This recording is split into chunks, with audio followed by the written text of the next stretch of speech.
We'd like to welcome you to the Heart Leader Podcast, where heart and mind align. I'm your host, Amber, and I'm here with co-host Austin, and we'd like to know, do you have a passion to make a greater global impact? Are you ready to embrace leading with heart and love? If so, join us on this journey to become heart leaders who change the world. Each episode brings heart-centered connection, building stronger relationships, communities, and businesses. Let's take a deeper dive into what it means to be heart leaders. The Heart Leader Podcast starts now.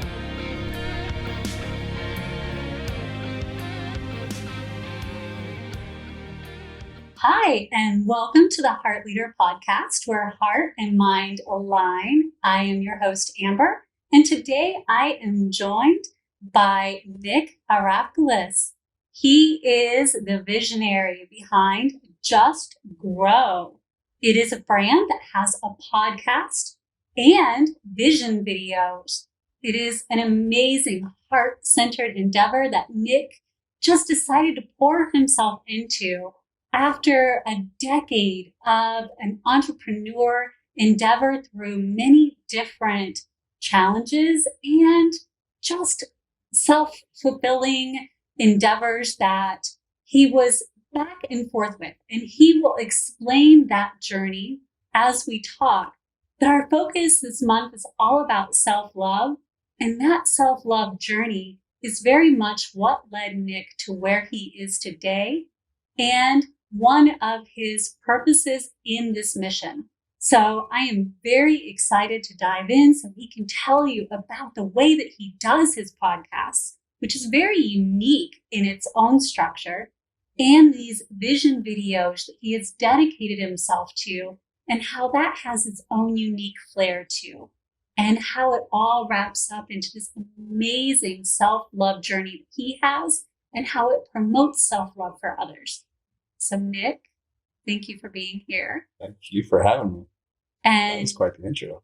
Oh, well, you're quite the person. So it's awesome to have you here so you can, one, share your own self-love journey, because there's so much that we learn from each other when we talk about the journeys that we've taken, but also what you're doing now with all that you've learned and how that's helping to uplift other people on their journeys. So let's start with where you are now. Like, what is the podcast that you're doing and these vision videos that are around Just Grow? And what does Just Grow even mean? Yeah. Oh man, it's quite a story for sure. But I figure I would like kind of chime in on what you're saying about self-love, because I think, in all honesty, it really stems from that. And I've already learned so much from you guys, and just having you guys on my podcast and you talking about love and self-love. And it was interesting because I did a breathwork sesh with a good buddy of mine last week. And that was one of my big realizations, is that like, once you love yourself, that's all that really matters. Because what I believe is that once you truly believe in yourself, that's when you can have and be anything and everything you want. And self-belief comes from self-love. So Just Grow, it's a podcast that I started just over a year ago. Was out in Utah by myself for about a week. I was dealing with some particular challenges in my life and kind of just trying to find myself a little bit more. And, I was in a decent job. I just ended a relationship. And yeah, I was just kind of open to whatever the next steps were, whatever that exactly meant. And I was on top of a mountain. It was the last day. I was having this really cool conversation with this guy who's an optometrist from South Africa. And I'd been kind of pondering the idea of a podcast for whatever reason. I really enjoy conversations like these because it fills me up. And the guy said something to me. He said, "Nick, you ask really good questions." That's got to be a sign, right? Mm-hmm. So then I was like, all right, well, I guess I'll start a podcast. And then I decided I want to do it unique. I want to do it different, because in my perspective, coming from the marketing space, I know that people's attention is getting smaller and smaller every day. So it's like, how do I captivate people's attention? how do I actually get them to listen to my message? Because I have I have a good network and I have a lot of cool people that I can interview, but how do I make sure that people are actually listening to it? So I decided to do it with an event. So I'd never really heard about this before, but I just decided, sounds cool. I got a lot of cool friends. It was my birthday coming up. So I was like, all right, podcast party. And I didn't know if anyone would come, but we sent out a bunch of messages and didn't really have a planner. I was just like, I don't know, maybe people will come, maybe they won't. We made a little flyer. And a week after I made the decision, we had about 70 people in that room. And it was just down in where we did our podcast. And yeah, then it just started gaining traction without ever realizing what this was actually going to be. It was just an idea I had on top of a mountain. Started having some really good conversations. People seemed to be buying into it. And now people are just constantly, got a lot of people coming and saying, "Oh, this is amazing." And I'm just like, I just started because I love having conversations. And now we've kind of built it into more of an actual brand and a company. And it's cool to see the growth over a year. Because yeah, I didn't really know what to expect, but it's definitely fulfilled me, and I feel very much in purpose and in alignment with this, more so than anything I ever have been. And I know when we were talking, you mentioned that it was more like you were led to it. It wasn't as though you sat down and you wrote out a business plan and you had all of these typical entrepreneur type thoughts that went into creating this brand that you've created around Just Grow. It was more your heart just guided you into it and you allowed it to unfold from within you, which seems so fitting for the brand. I mean, the whole point is just grow, right? Allow yourself to open up and follow your heart and follow where you feel yourself being led and guided. And so you're being the example for the very thing that you're showing to others. And for me, that's highly inspiring because it's not as though we can say, hey, be loving to yourself, but I'm not doing the very same thing. You are the example for what you're doing. And that's amazing. Well, thank you for that. Thank you for that acknowledgement. Yeah, it's been quite a journey, and I would say that I've been through a particular set of challenges over the last few years, and it's just I don't know.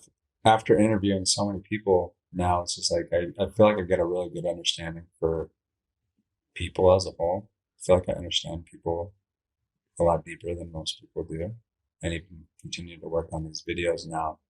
I get to understand people, and I realize that no matter how much people flaunt how great they're doing, everyone has their challenges. And so kind of another reason why this started was because when I went through a particular challenge, I tore my pectoral tendon. It was like a freak accident in the gym, but it ultimately started this whole journey of actually opening up my heart. And I had started listening to a podcast by this musician that I followed, and I never really listened to podcasts before. For whatever reason, I was just not a fan of them. I'd rather read books. But since I like this guy, I decided to listen to his, and it just gave me so much perspective.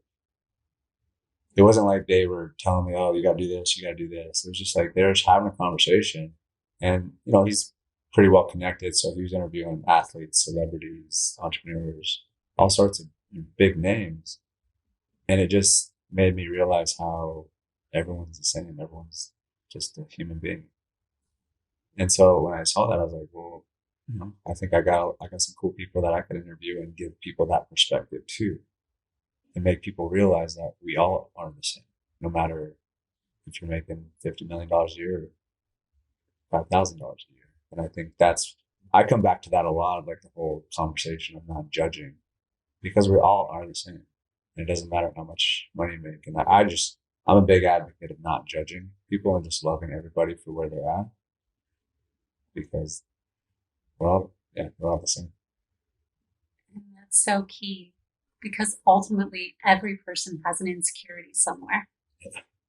And every person has something that they're navigating through, as you said.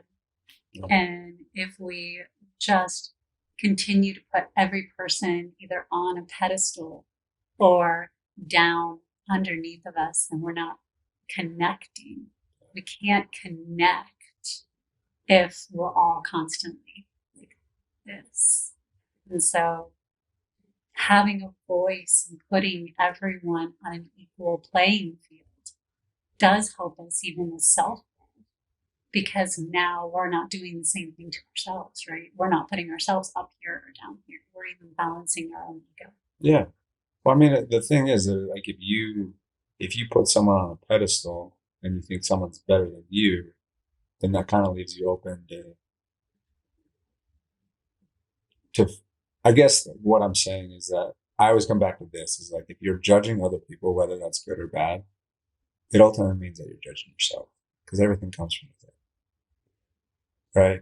So I just think it's silly to judge people because it's like it's making me feel worse about myself because like okay, yeah, I don't know, it just doesn't make too much sense to me because I think it always comes back to you.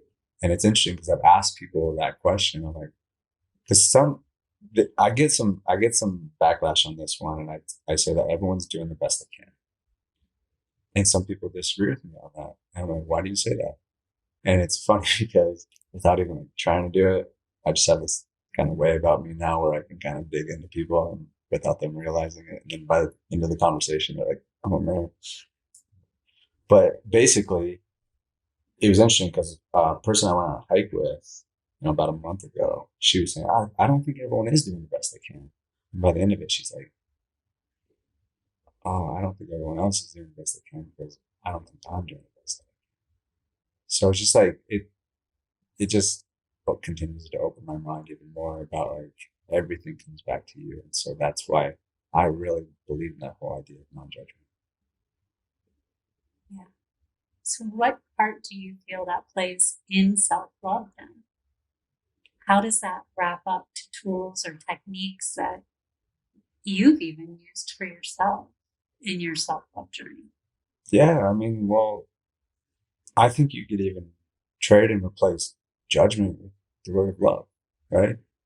If you if you're not loving someone because of this, or this, that probably means because you're holding love back from yourself because of this, and this. But if you genuinely just love people for exactly who they are, where they're at, then it comes back.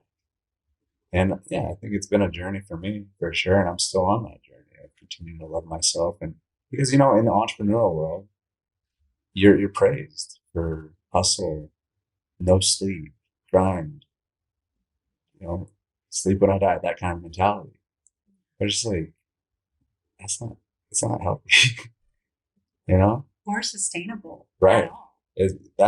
That's a good point. Like it's not sustainable. Right? You can post those type of Instagram captions for a little bit, but it's just like it's not gonna it's not gonna keep going forever. So yeah, I think it's striking the balance of, in my opinion, it's striking the balance of like having that direction, going after what you want, but also enjoying every step of the process and loving yourself through every step of the process too, because you're not going to be perfect.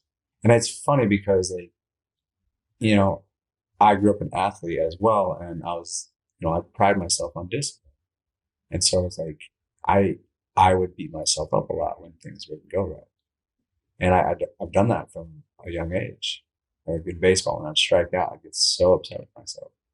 And it's interesting because I've even had, in baseball, but even since in the entrepreneur world and then just different programs and stuff that I've gone through, I've gotten that feedback so much. And they said, if you were just a little bit nicer to yourself, you would probably be way further than you are right now, which is kind of an interesting paradox because it's like, I want this, I'm going after this, but the thing that's holding me back is me not loving myself. So the more you love yourself, it's actually allowing you to get to where you want to go quicker. Yeah. But we're not really taught that, in all honesty, either.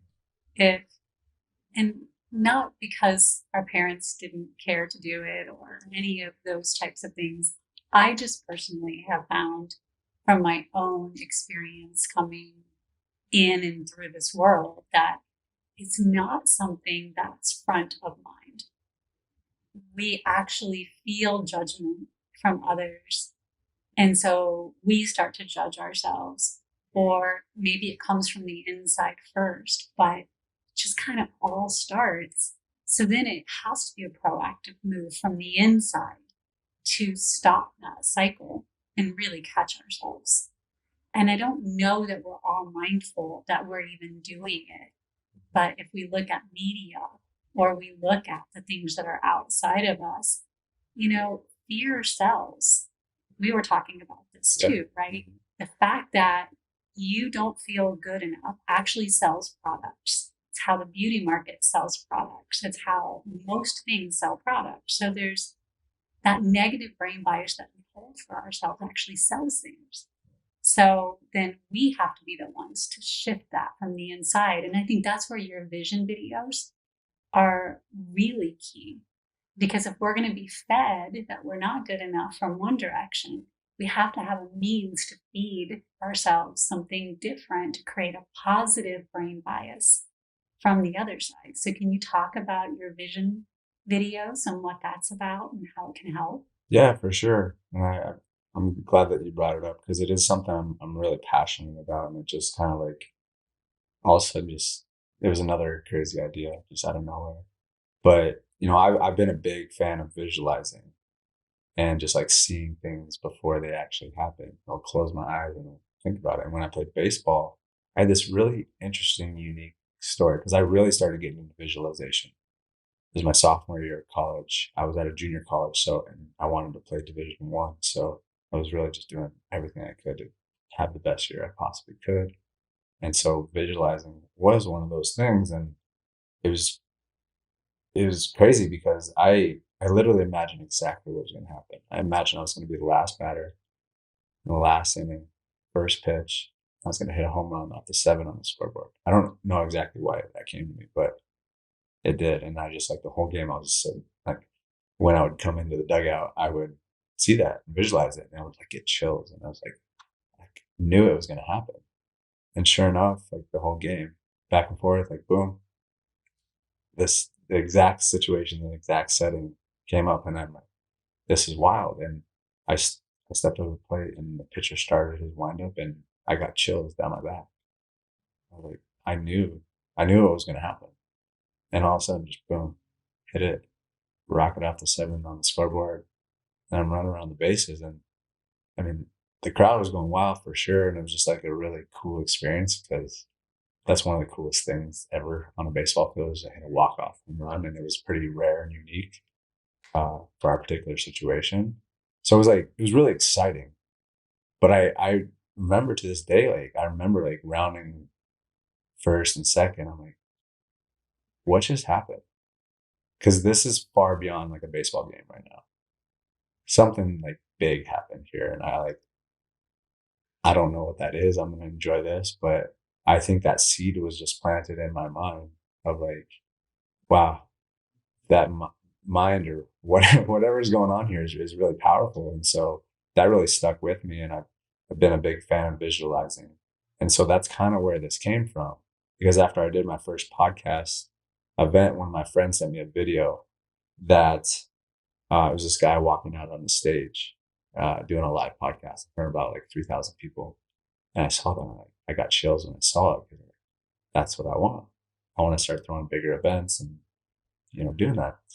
And so then I downloaded the video and I put my branding on top of it just to make it a little bit more real.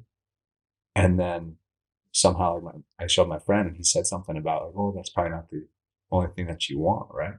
And for whatever reason, like that just sparked it. And I'm like, vision boards, but turn them into videos to make them more real. Because what I see the challenge, because I've had a lot of like, even though I've had like some of those really cool experiences, I feel like I've had challenges with visualizing because it doesn't sustain for me. And I'm like, why is that? And how can I create something that can help me actually fulfill the things that I really want to do? And so I realized probably one of the biggest things is that why I was able to utilize visualization in baseball is because it was so important and meaningful to me. And like when I would close my eyes and see myself hitting a home run, like it would give me chills. And so I was like, well, I think this could be like the perfect thing. So we basically take that, but kind of the reason I'm telling you all of that, and I think how this really applies to the whole self-love conversation, because without even realizing it, I thought at first this was just about the vision and like, oh, seeing, what you're about to go do. But there's so much more to that. And it is about the self-love, because if you're not feeling good about yourself and you start thinking about the things that you want, it's actually hurting that process even more than helping it, because you don't feel good and now you're focused on the lack of it, and you're very unlikely to get that. And so what we did with the videos is that the first like half of it, I would say, is about building you up, building up your self-esteem, building up your self-belief. And then we also have like family, friends, people you look up to and admire, record voice notes or videos, and we put that in your video so that you can hear people talking about how amazing you are. Because I'll be straight up, and it's interesting because this isn't something I tell a lot of people, but it's just like when I first made that video, like, I would have to say self belief and self love was not at its highest. And so I was leaning on some tools to help me get there before I could really believe in myself. And I just find that's what's interesting, because that's one of the people's favorite parts now. They say like it was such an amazing experience just to send that love to other people, and then they would send them the voice notes back, because we have them send it out first to like give an example to people.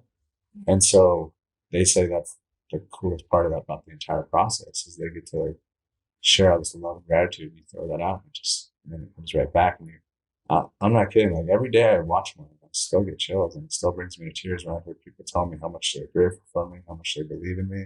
So like really builds me up and gets me feeling good.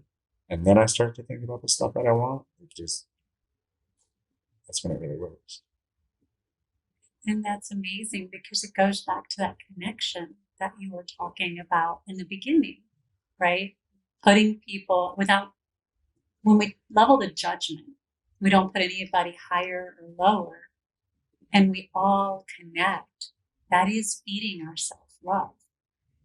And now you created a tool that allows that to feed into itself and to actualize it so that you can move forward with it. Because, yeah, self love does begin within, but if you don't have the tools to begin there, you have to have somewhere to start.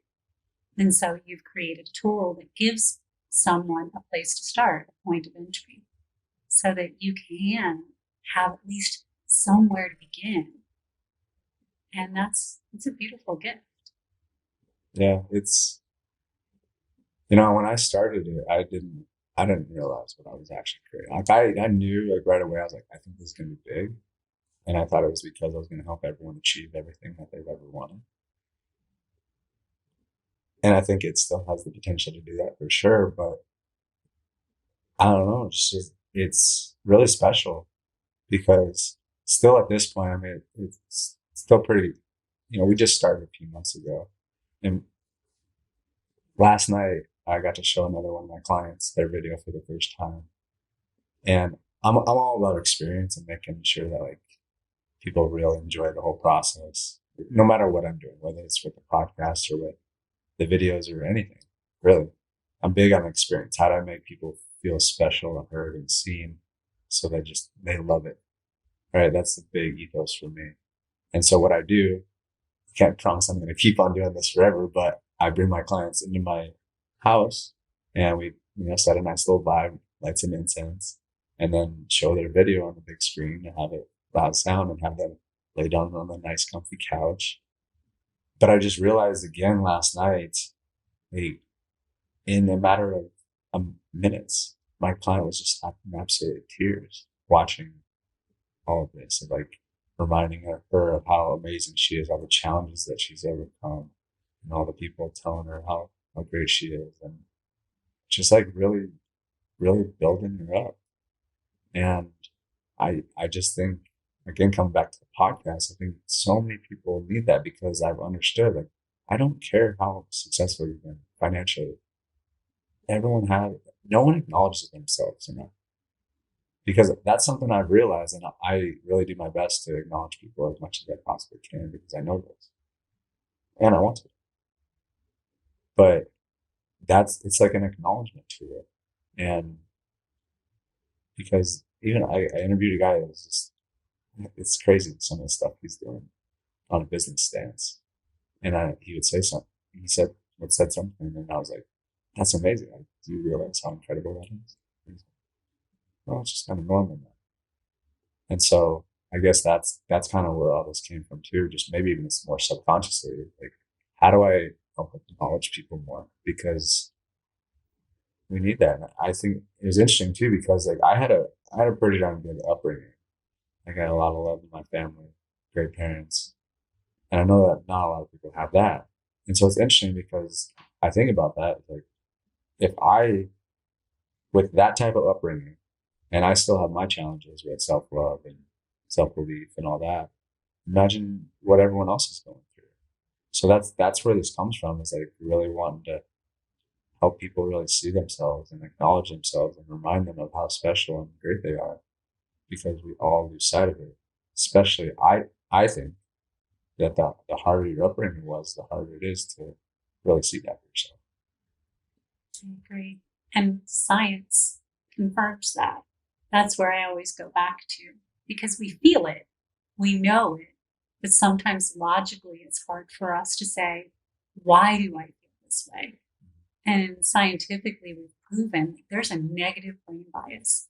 We learn and retain far more from negativity than we do positivity because we were at one point in time struggling for our lives. And so we needed that. Now we don't need to do that, but we haven't let go of that brain bias. So we have to actually mentally pay attention and reprogram our brains with a positive brain bias. And that's where all of these mindfulness approaches, and we have to really focus in order to do that. But it is possible. And tools like what you're creating are the very thing that can help us move from that innate instinctual negative brain bias to a more positive, connected, uplifting, positive brain bias. And so what you're creating absolutely can change and make a huge difference in the entire human collective, I would say. Yeah. Even from a scientific standpoint. Yeah. And it's interesting because that's kind of where it stemmed, where it came from. Like I'm not a neuroscientist by any means, but I followed this guy Andrew Huberman, and he talked about gratitude and what's based on neuroscience. What is the best gratitude practice? And he said that it's hearing gratitude towards you consistently instead of just like oh I'm grateful for my like hearing other people say that's basically what he said. So I was like okay, well let's throw some voice notes in from other people. And that's where that came from. And then I was like, I took it to next step. I was like, okay, that's a gratitude practice.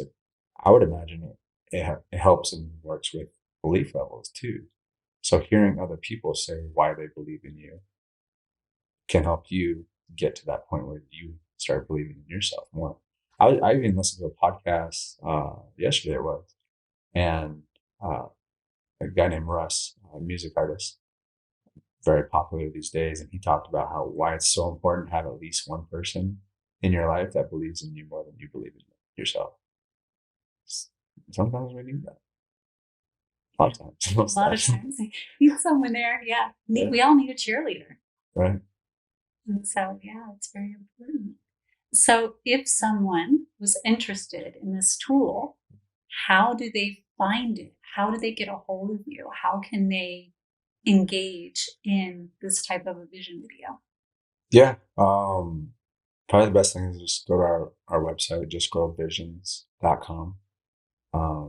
It's pretty proud that we put that together because this was like the first time, like, even in the last few months, I feel like I've just been like pushing my comfort zone so much for the first time because I know how to build like websites and funnels and stuff like that, but for the first time, I'm like, all right, time to like step up and act like a real business owner and CEO. And I hired someone to do it.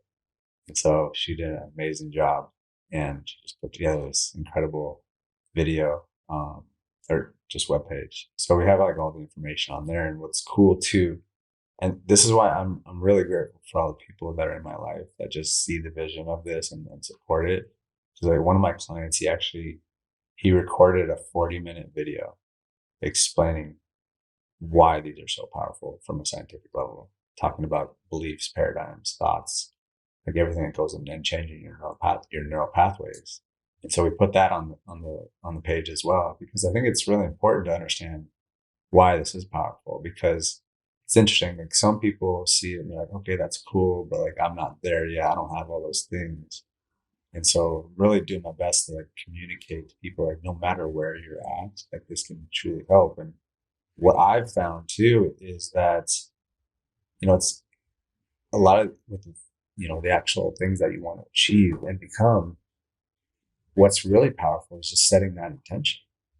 Like sometimes you don't even necessarily need to remind yourself of it every day, but just the fact that you do set the intention. Like one of our clients, he said he wanted to attract in a mentor, and he never really got clear about that. But then, in a matter of a month, came right in. And I think that's powerful things. Like just decide on what's the things that you want, build yourself up, and then just decide on things that you want.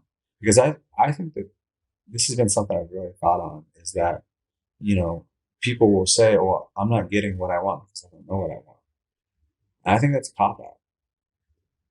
And I'm not pointing any fingers because that was me.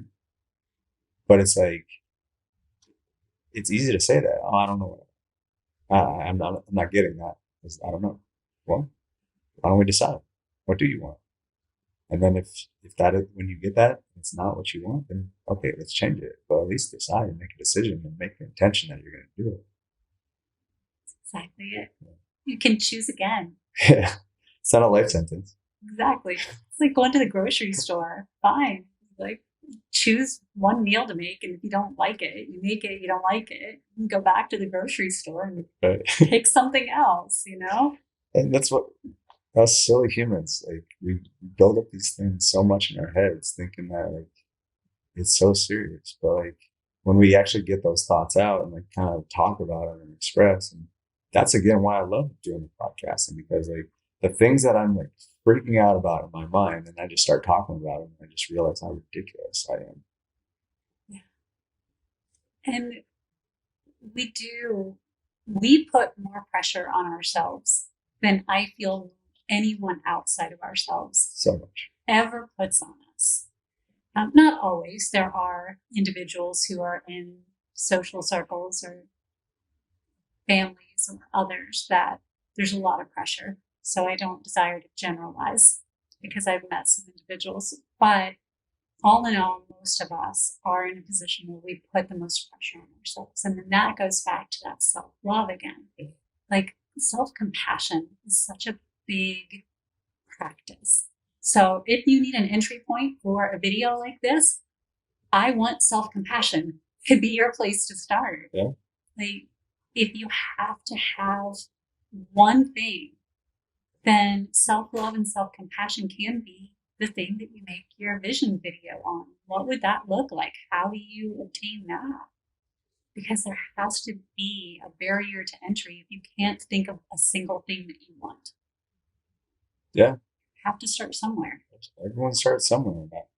I remember hearing that a long time back, and I think that's probably what kind of like sparked me just continuing to share my story, because I think if anything, that's just kind of been the journey I've been on for a long time. Because I could just share my story, and it was interesting because when I first started my marketing career, I was in some like affiliate marketing programs and some network marketing stuff, and I would just no matter how simple the story was, I would just like share it. Like if it was about I got 5 leads in a day, which some people would be like, oh, that's it, like no big deal. But some people would be like, that's incredible. The reason I share all that is because like I got that advice a long time ago, and I just started, and then you just stack that. Oh, I got 5 leads in a day. People want to know how you did that. you start sharing that, and then you start getting 10 leads in a day, and you start sharing that. So it's just like the reason I'm telling, and that's kind of like going off on a little tangent, but I think it's so powerful to realize that everyone starts from somewhere. No matter if you're Tony Robbins or whoever, like they all started somewhere. And I think that's such a valuable point because so many people, and I've even had conversations with some people about the videos, and they're like, well, I don't think I'm ready for it because I'm not where you're at yet. I think it's just like wherever you're at, it's important to start because the more that you put it off, the more you're going to continue to tell yourself that story and push that off even more. And ultimately, we all have to take a first step. If we desire, and I'm speaking more from a self-love standpoint, we all have to take that first step to connecting to self-love and knowing who we are and who we desire to show up as in this world. And it sounds like you've taken not only your first step, but you've hit the ground running now and you have your flow. So if you were to give one or two pieces of advice to young people who are coming up, or even, let's not even say young people, just anyone, because there are plenty of people who are well in their years who are still on that journey of self-discovery and self-love. What advice could you give someone who's navigating that path since you've kind of walked it now and had to clear the vines and brush and everything that goes along with finding your way through that? Yeah, I mean, that's an incredible question. And I think it's different for everybody. So I don't know if there's a blanket answer for it, but I'll do my best. I think the thing for me is, it kind of came back to just asking questions and thinking about things more critically. The thing that kind of peeves me a little bit is people that don't think for themselves. And they just take blanket statements as truth of like, this is the way it is. Think like this, do this. And this comes back to the whole conversation of media, all that. We don't need to get into that. But, I don't care what you think. I don't care what you believe, as long as it is what you think and believe. So I remember at one point, I remember thinking like one of my missions in life was to help people think critically.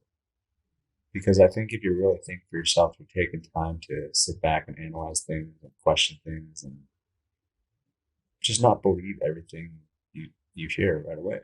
I think one of my mentors said at one place said, it's a mark of an educated person to entertain an idea and not take it as true. I think I kind of butchered that, but that's the general concept of like being able to just listen and hear people out and not say like, okay, that's what it is, but like take a second to like think about it. And I would have to say, like in that same vein, is something that's been very helpful for me is just taking time to think. I don't think many people do that. And I think that's what separated me from a lot of people is that I do take time to sit and think. I mean, I went to Utah for a week by myself. I do solo trips. I think they're really, really powerful. Some people think I'm crazy for doing them, but it gives you time and it gives you space to actually think. Because is actually the guy I first followed podcast. He talked about this. I thought this was a really profound point is that how do you get to know somebody? You spend time with them, right? You connect with them. You're not on Instagram, you're not watching Netflix with them. You sit and you have a conversation with them, just like what we're doing. How do you get to know yourself the same way? You're not going to hang out with yourself just doing work, Netflix, or whatever it is, or even reading a book or music. Like, personal development is great, but it's still not actually spending time with yourself.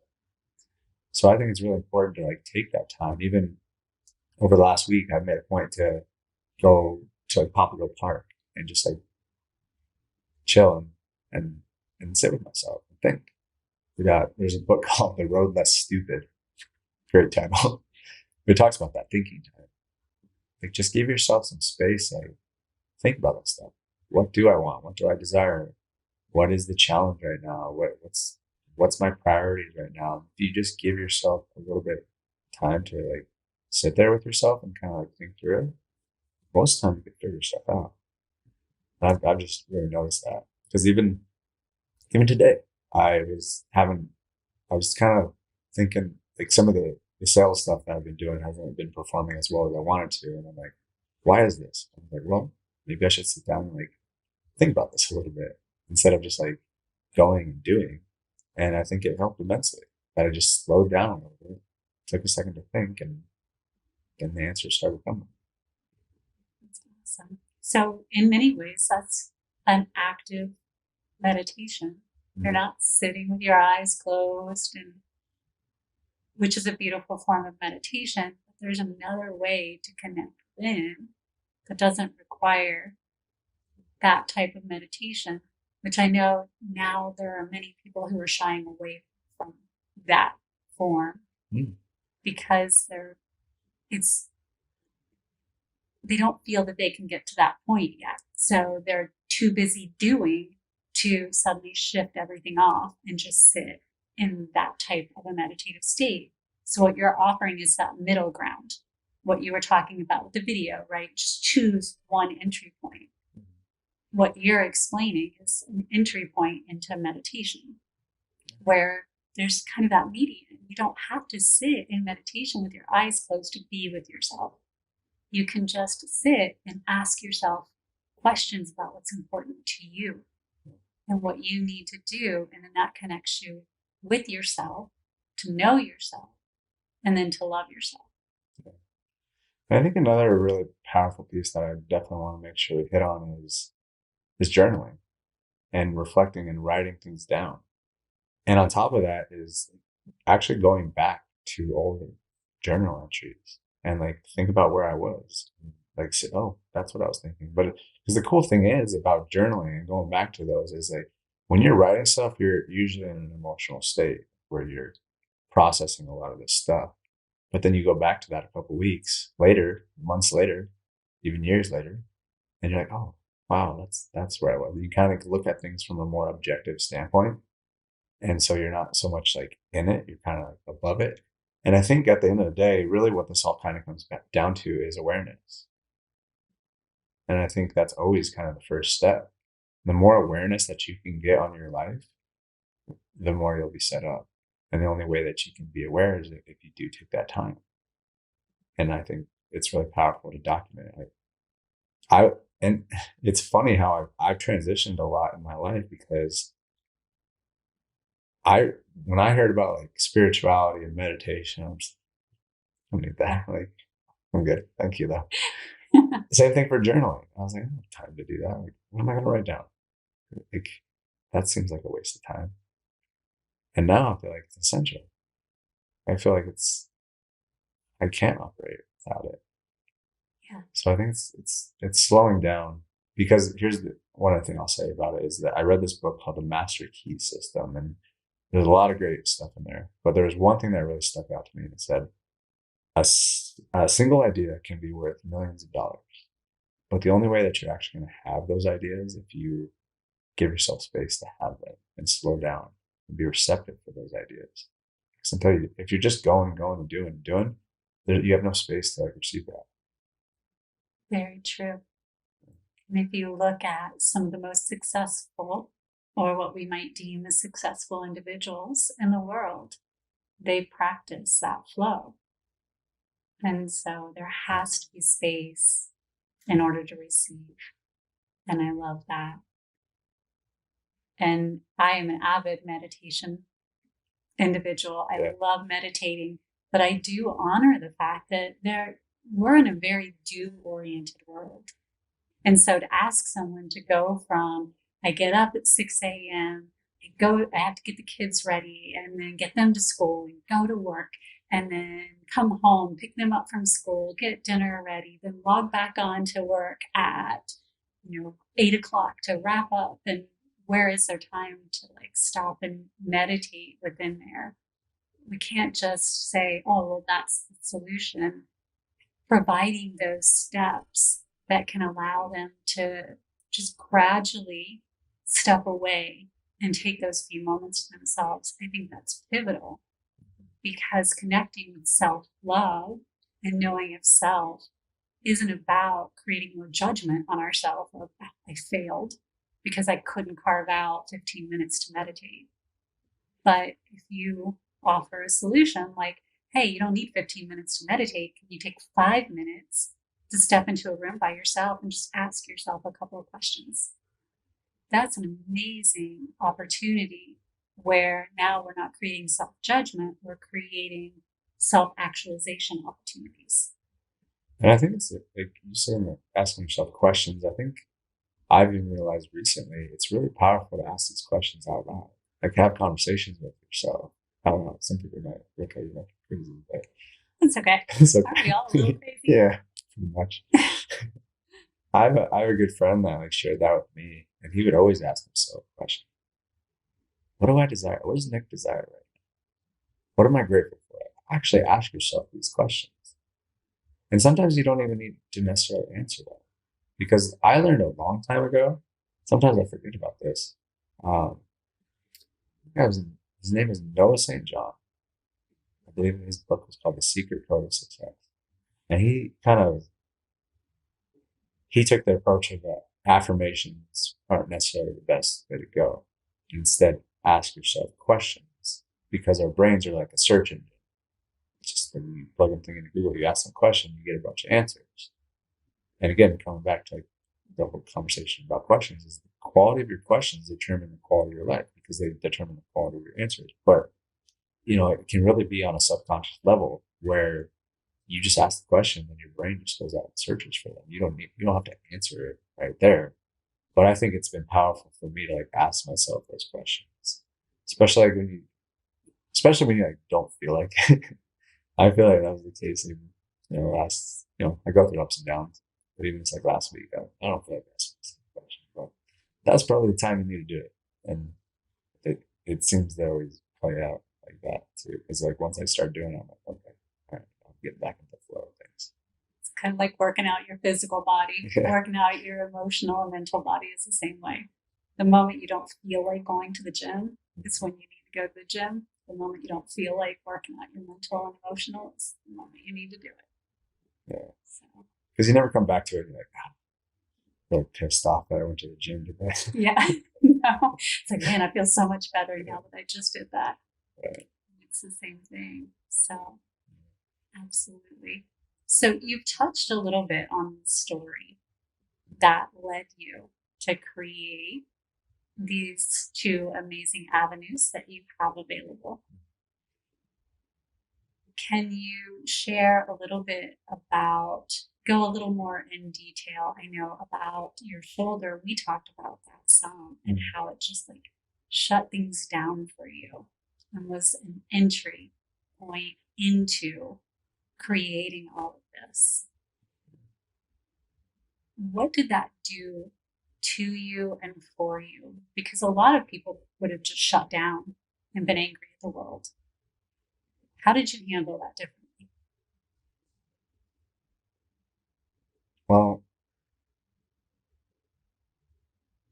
the thing I'll say is, and I come back to this all the time, is that I'm so, so grateful for my mom, because she's the one I don't know what I'd do without her. Like, she's the one that's constantly pulling me out of the muck. She just has this ability to do it in the most loving way. So I would probably have to give like 98% credit to her. Because I was kind of in that mindset. Um, to even give a little bit more context to the shoulder injury, it actually happened pretty shortly after a really challenging breakup, like really one of my first breakups, and for the first time I was like experiencing real heartbreak. And I think that was kind of the catalyst, is that like I finally like heart kind of cracked open, even though it like didn't feel good. It was finally like, boom, it opened. So that's a big component of it. And it's interesting because I heard someone say, if you're lucky, you'll experience heartbreak. And I heard that, I was like, oh, no. And it doesn't feel good at the time. at all. Like, I don't wish upon anybody that has to go through heartbreak. It sucks. But I'd have to say that like every time I've had a challenging breakup, it usually propels me to a whole nother level in so many different ways and allows me to open up my heart more, have a bigger heart, and have more compassion and understanding for people. And so it's like this duality of like, you know, the further you go into the dark, the further you go into the light. So yes, I felt like shutting down. I really did. And I kind of did for a little bit. Because the thing that I said right after, so the shoulder injury happened, it's like a freak accident in the gym. But it's interesting because I finally opened up about having these challenges to my mom while we were driving to the gym. I was visiting them in Colorado and finally just like broke down, just pouring tears. And I explained like nothing's going good at all.